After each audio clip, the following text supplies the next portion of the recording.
Well, Conrad, thank you. It's been a real blessing to have you with us this week.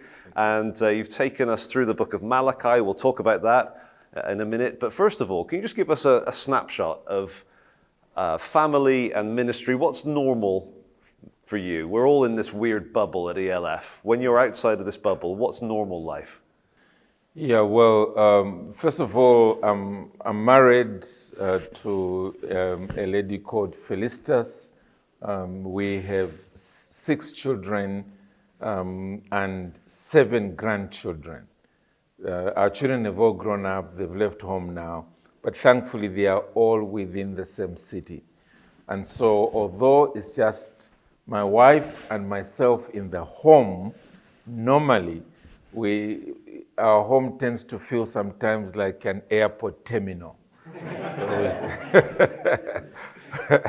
with various children and grandchildren coming in and going out and being dumped with you for a while and so on. And so that's one aspect of my life that I really am grateful for and enjoy. And then I divide my time really between pastoral ministry, which is continuing to grow over the years, and my involvement with a university that we began called the African Christian University. It's got 4 schools, but I concentrate on the theological side. I've, beginning this year, been asked to be the dean of the School of Divinity. Prior to that, I was the founding chancellor.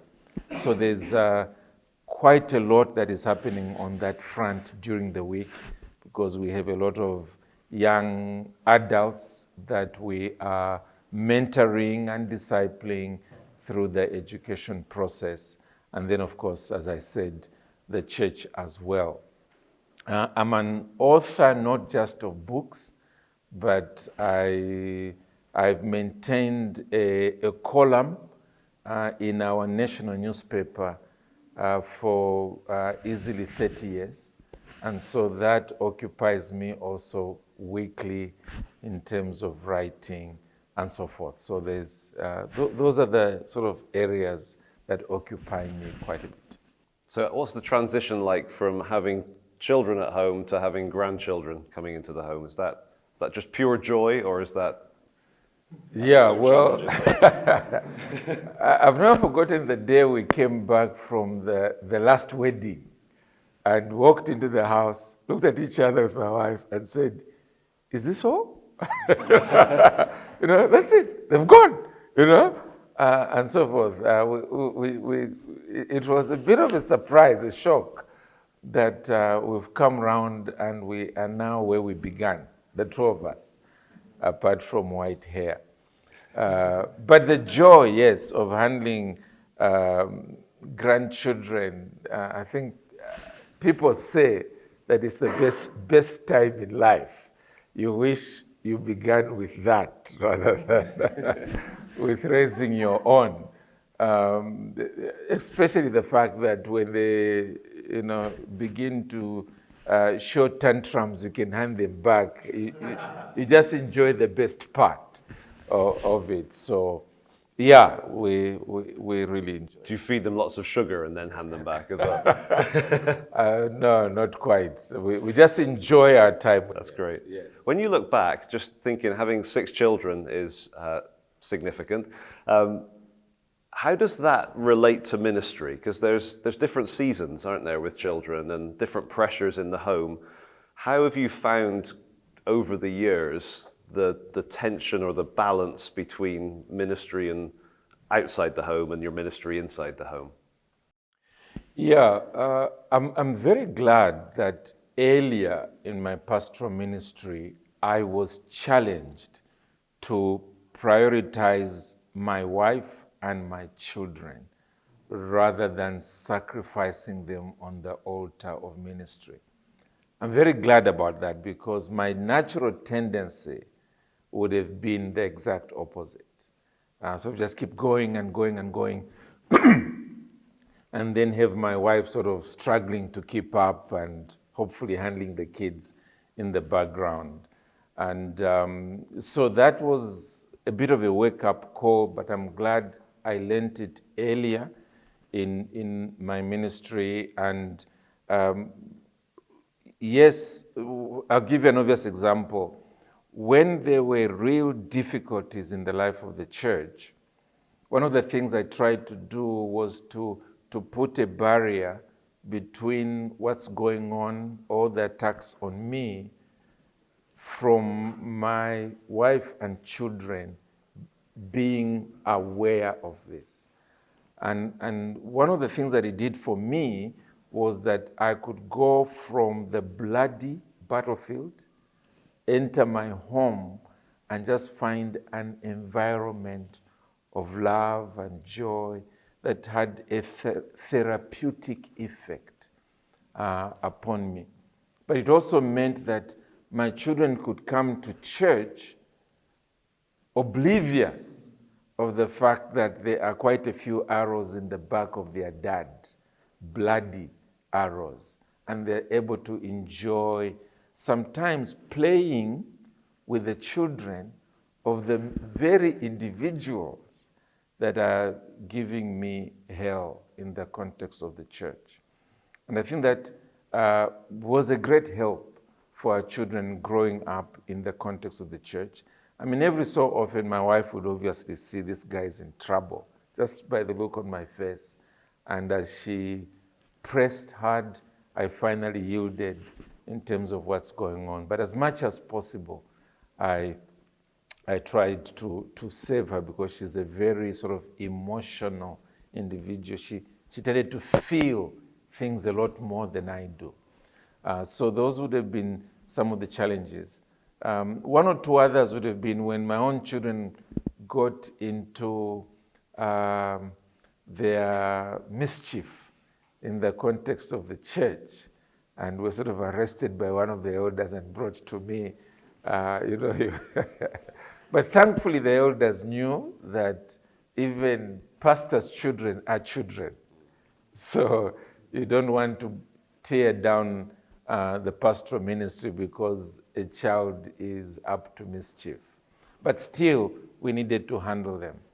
I've never forgotten on one occasion having to rebuke my son from the pulpit because he kept chatting with his friend, and it was distracting me. I'm preaching.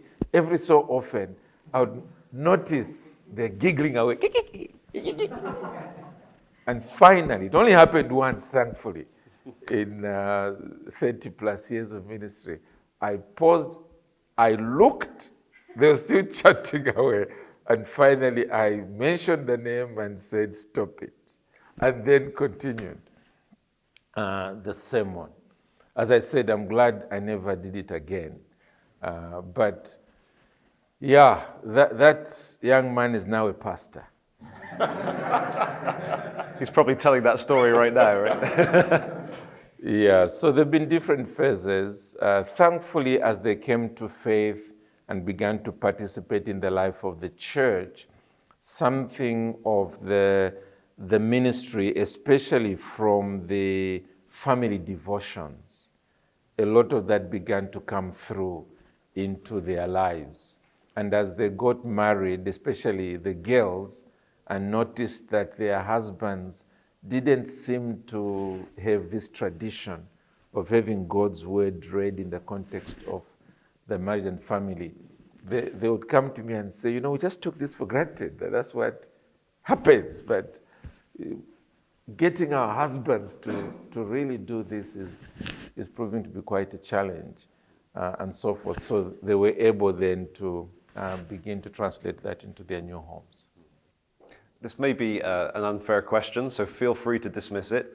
But in terms of, if you say your time is split between sort of the academic and the pastoral, the two settings, is your heart equally in both? Or if you had to lose one, which way would you go? I'd lose the academic. Yeah. Pastoral ministry for me is like a fish in water. I love it. If I had a second life and came back, I would be very glad to be in it. Academic is something that God has pushed me into by necessity. People began to come to me wanting to be discipled in ministry. And I began to realize that this is something that's growing, and I can't run away from it, because as you are continuing in your ministry, you have a mileage behind you that many want to benefit from, specifically in terms of how do you do this work and what should we do to have a successful God-honoring ministry. But you get in there, and yes, you love to stand before people like this, or to prepare and to teach. But then when they write their assignments and you have to start reading through that and marking and so on, there I'm a fish out of water, I really must admit. And then also the administrative side. I know church has administration, especially as it grows and the ministries multiply. But I think there is a more sort of family structure when it comes to church than when you are in academia. And so, yeah, I'm looking forward to dropping a number of the, at least administrative things, having other guys who do the marking of assignments and so on, and sharing out those things. But in terms of church, yes, I am feeling the aches and pains as I'm going through my 60s. But yeah, I'd like to continue until the church itself says, "Old man, can you please move out of the way?" Do you have you told them that? Like, how do you plan for that? Because some churches are stuck with an old man, aren't they? And that's a difficulty. Is that something you've talked about with your church? With our elders, yes. When I clocked 25 years, I brought it up. When I clocked 30 years, I brought it up.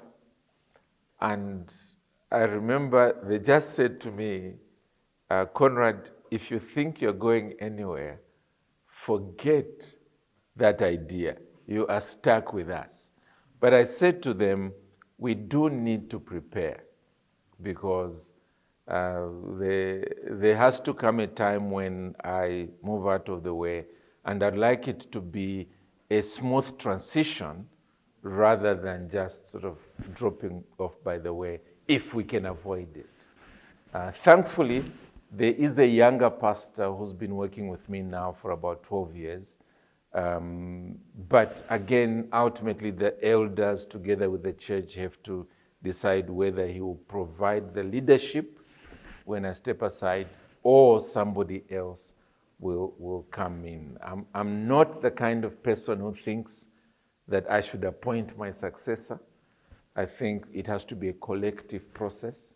If they want suggestions from me, yes, but I think the church must be comfortable with whoever it is to take over. And I think, as you know, leadership transitions are always very sensitive.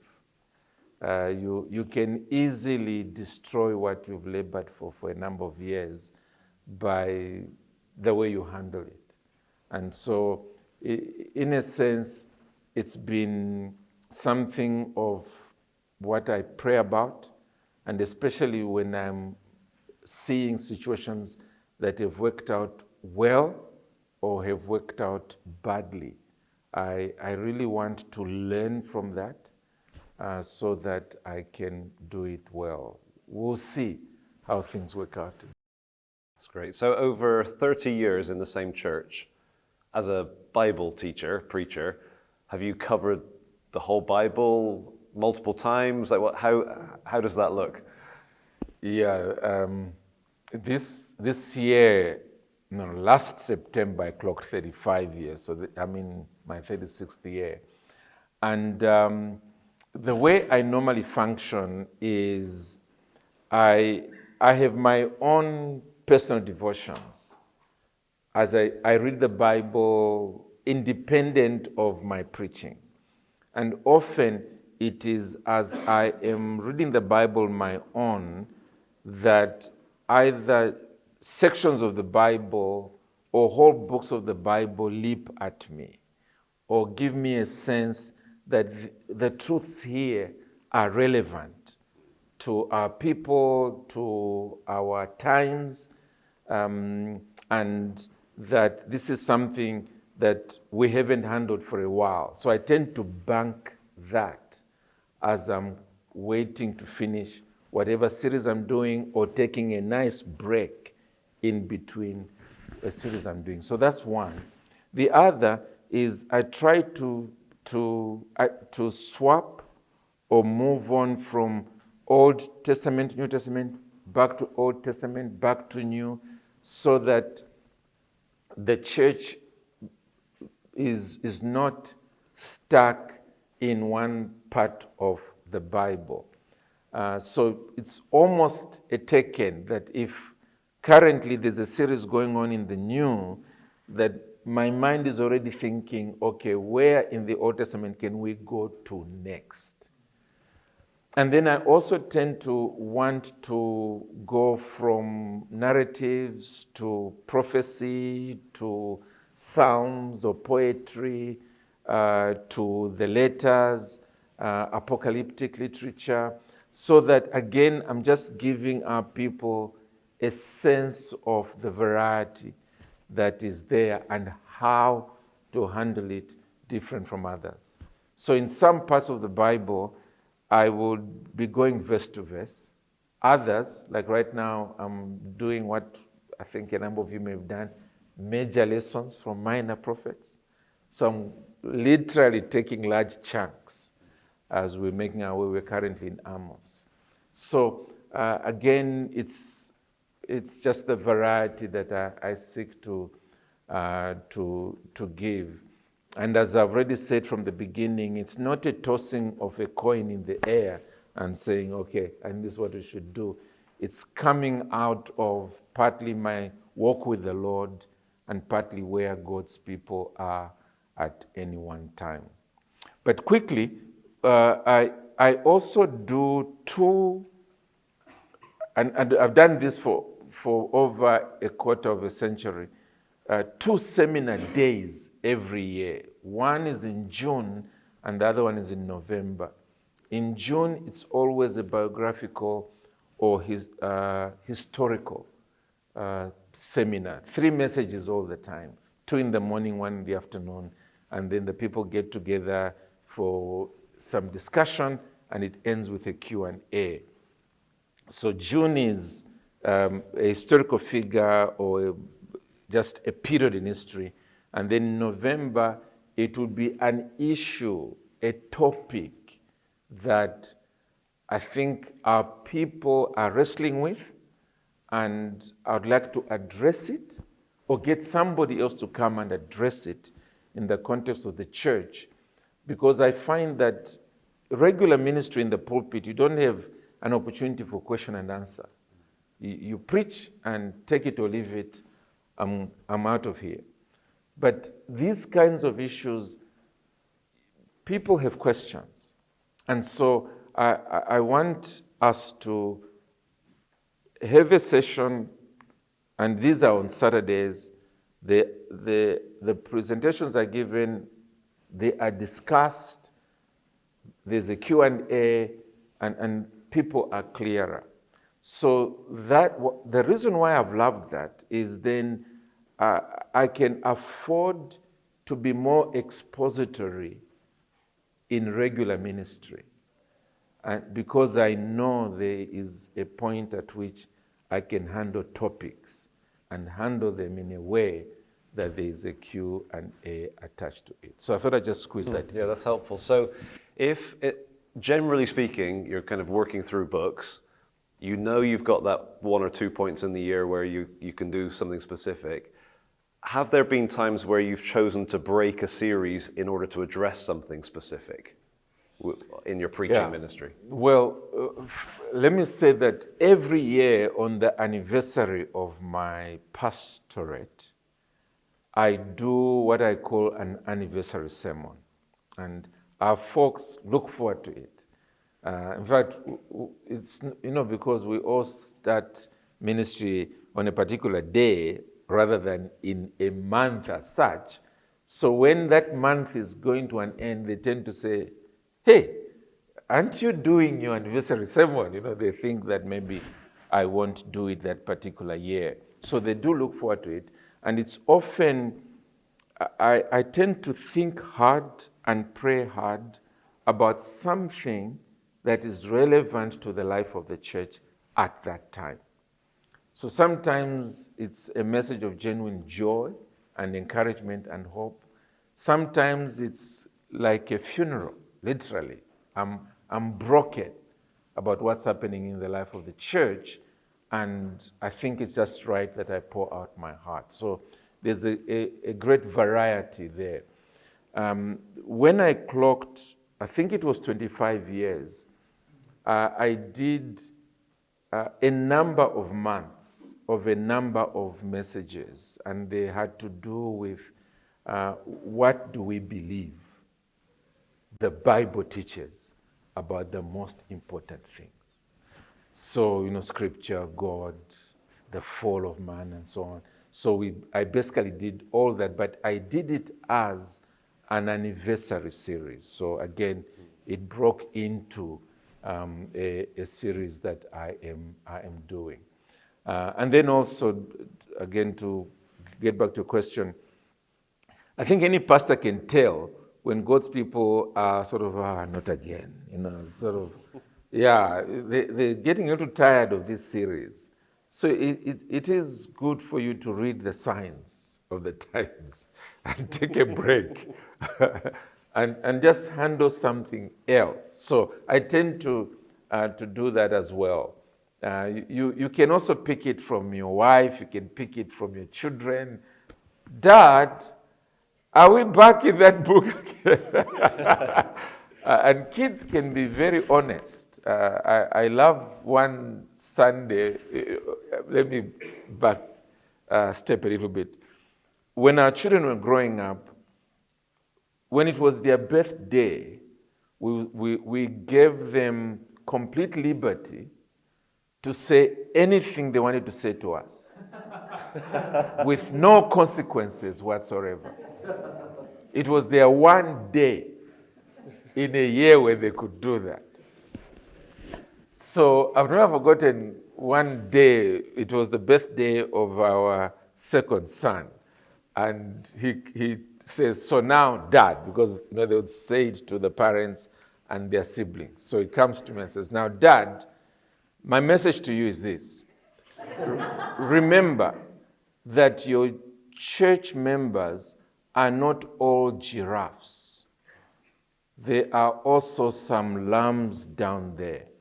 So just make sure that your sermons are reaching the lambs like us at the bottom. I'm just making a note. That's really good. I thought, wow. And he had full liberty on that occasion. So I had to review, how am I preaching in such a way that even the young ones are really getting it. Just since you mentioned your children again, one quick question. Do you have a sort of a mindset, a policy, a practice about mentioning your family in your preaching? No, I must quickly add that. I think I made a conscious decision about this before I became a pastor. And it's the fact that I listened to a few pastors who almost all the illustrations were about Mary. I'm assuming Mary is the wife, and Mary did this and Mary did that, and John did this and John did that. Now, there were two things. One was either it was always the family in glowing terms, so it's got this family that's made up of angels, or it was information that would make me cringe and say, oh, how glad I am that I'm not that pastor's child. Because it's embarrassing. the information that is being brought out. And as a result, before I got married and had kids, I already made a conscious decision not to do that unless it was such a necessary illustration. And so, yeah, there's a division between life in the home and what's happening in the pulpit. And also, I've done the same thing with respect to my counseling life. I do a lot of counseling of our own people in the church.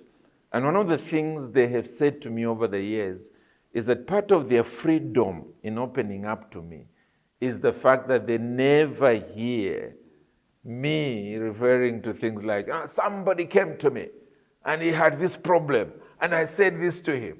It's just not part of my preaching. So again, it's something that I've consciously put a wall between the two, because again, it was in my experience, even before I became a preacher, that a number of preachers tended to do this. And I kept thinking to myself, I wouldn't want to go and open up to such a preacher.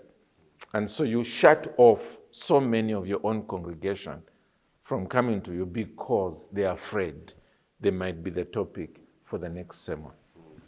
When you come round to preach a book again, you know, we've been listening to Malachi this week. So let's say you did Malachi in your church, 17 years ago or something. When you come back to it again, do you start with the same notes? Do you start with plain, empty paper? Do you just use the old? What's your process? Yeah. I've actually never had to go back to an old series in the context of the church. What has rather happened is I also have a weekly radio program back home in Zambia. And I tend to use the notes from my previous sermons for that. And as you can imagine, there are thousands of such notes. So I tend to resurrect them and give them a new lease of life. I do notice, though, that it's not really word for word anymore. I've grown. So I tend to make some level of adjustments as I'm using those notes. But that's where I tend to use my old messages a lot. And also as I do conferences, that's when I often sort of, I've got an entire catalog on my laptop.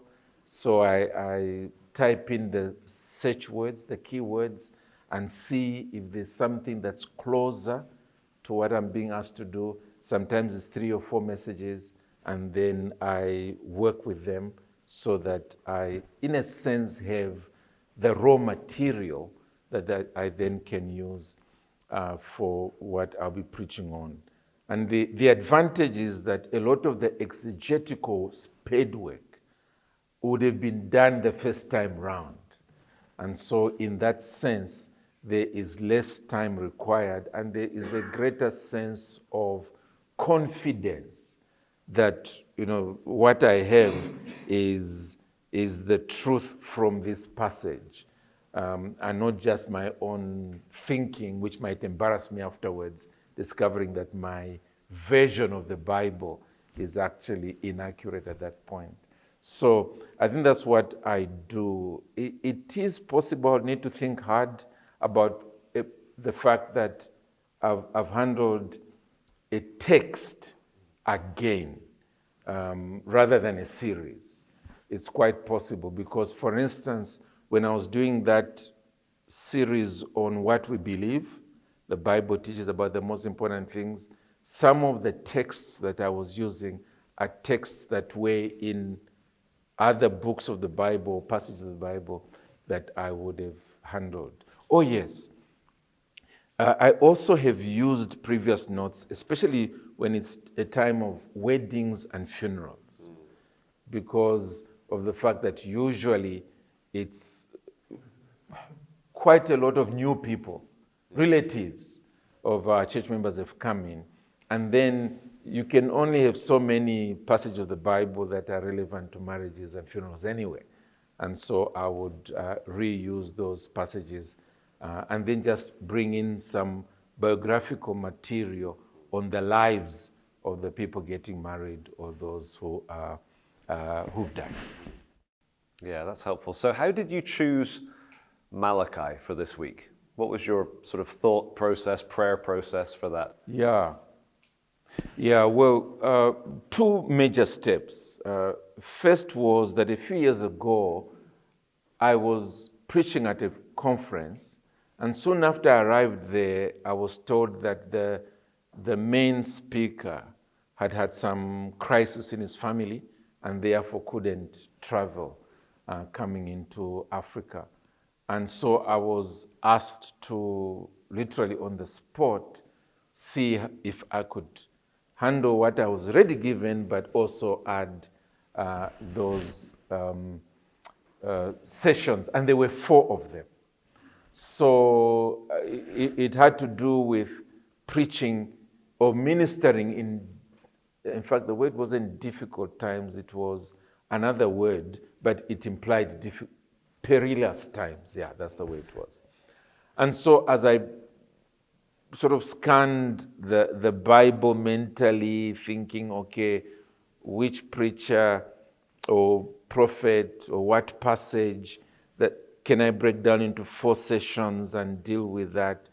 Somehow or rather, Malachi came up.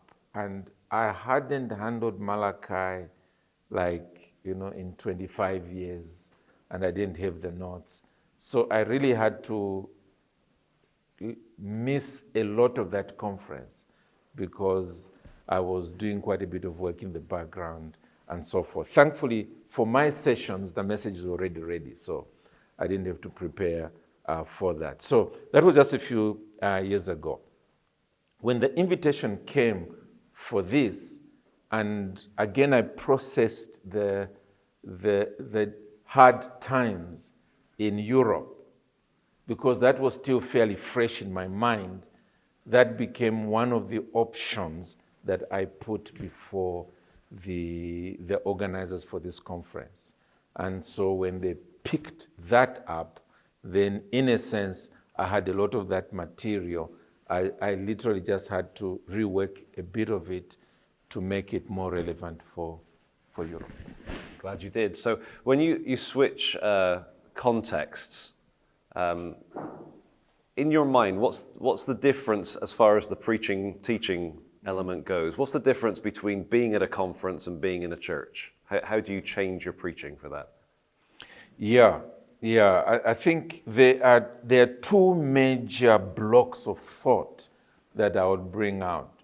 One is that when you stand up to preach, or when I stand up to preach in church, I know that I already have the connection with God's people. A lot of the visitors have come because this is the place where Conrad preaches. So there's already a warmth and a connectivity that is there. Often in a lot of conferences, the people sort of say, who's this? So I'm conscious of the fact that therefore a lot in that first message will have to do with building of that relationship. So a lot of what I take for granted in my own church, I don't take for granted in a conference. But also there are some conferences where it's only one message that I have to deliver, and that to me is a nightmare. I just never love it because I'm still so self-conscious in that one message. And as much as I pray, Lord, help me to forget myself. This is about you and these people speaking through me. They are your people, so help me. I still struggle So I never enjoy that. So I'm grateful that here I had 4. So by the last one, I was really very much at ease. So that's the first block of thought. The second is in terms of knowing the backgrounds, knowing where people are coming from. I've been ministering to the people in Lusaka, Zambia, for so long. I live there. I know what's in the newspaper, what people are currently thinking through, what they're anticipating, what's disappointed them, and so forth. I know. And therefore, in many ways, I can scratch where it's itching. In a conference setup, I have to be a little more deliberate in saying to myself, okay, where are these people coming from? What's their context? And that it's me who's made the transition. I've moved into their context. And to keep that in front of my mind as I am preaching. So for instance, in Africa, churches are starting literally everywhere. You lift your foot, a new church has popped up. In Europe, churches are closing down. A phenomena we just don't know in Africa. Churches don't close down.